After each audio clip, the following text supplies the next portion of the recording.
want to talk a little bit about K through 12 education, and then I'll turn it over to the Lieutenant Governor. I want to thank our teachers, school administrators, parents. I want to thank the students for all that they have done this year and what I know has been a very difficult year to navigate for everybody. And they've done, I think, a very, very, very good job. And we owe them a great deal. We've learned a lot this year from the in-class learning that has taken place. We've learned that masks work. They work exceedingly well. We've learned that when students are together in a classroom, that students do wear masks. They will wear them. And the compliance has been close to perfect, frankly. It's just been phenomenally good with teachers, administrators, and students in classroom wearing masks. We've also found that as a result of that, we've not seen much spread in the classroom. So we've learned some things as we have moved forward. But also, for the kids who have not been in school, we have heard over the last few months from parents, teachers, students, some of our big city mayors, for example, that some kids who have been totally remote have just not done that well. Some kids do okay, some kids do very well, but we have a number of children who are not doing very well, and we worry a lot about them. We have some of our schools that have been out literally since last March, and it's been totally remote. And so back in December 23rd, I announced that any school that would guarantee that they would start back in school no later than March 1, understanding some schools were in session all the time. But we said any school that tells us that they will be in session March 1, either full or hybrid, we will vaccinate anybody in that school, any of the adults in the school personnel that wants to be vaccinated. On January 7th, I talked about this again in a press conference. And I said, we're going to require the superintendent or the CEO, chief operating officer, to sign a document saying, yes, we will be back in session by March 1. And the good news is that, and we made this, by the way, we made this offer not just to public schools, but to parochial schools, private schools, and certainly, of course, another form of public schools, our charter public schools. And as far as our public schools, every school but one accepted. Most of our other private schools, parochial schools, they accepted this offer as well. And the good news is, and there is some very good news, we are in the third week of vaccinating our teachers and our school personnel. And it's been a huge undertaking.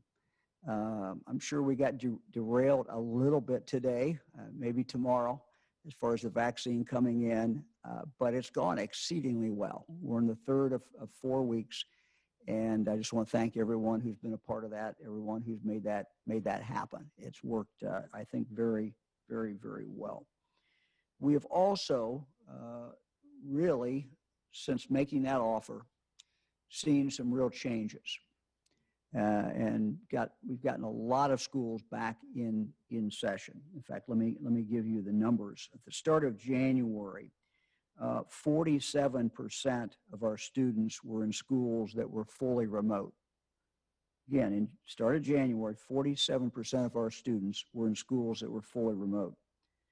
Today, that number is less than 15%, and we will get an update in a couple days. And we'll share that with you. We hope to share that with you on Thursday, but we would think that number would drop even more. So going from 47 to 15%. Another way of looking at the start of January, 219 Ohio school districts were fully remote. Today, there are only 31. So those numbers have changed dramatically, and we'll get an update on those, as I said, on Thursday. So thus far, this has been very, very successful, and we're very happy with where it is. I did a rather impromptu news conference on Friday when we found out that some of our districts were not going to be able to make that deadline. And I would just, again, encourage them to do everything that they can to do that. It's not about a commitment to me. It's not about a commitment to the state or the health department.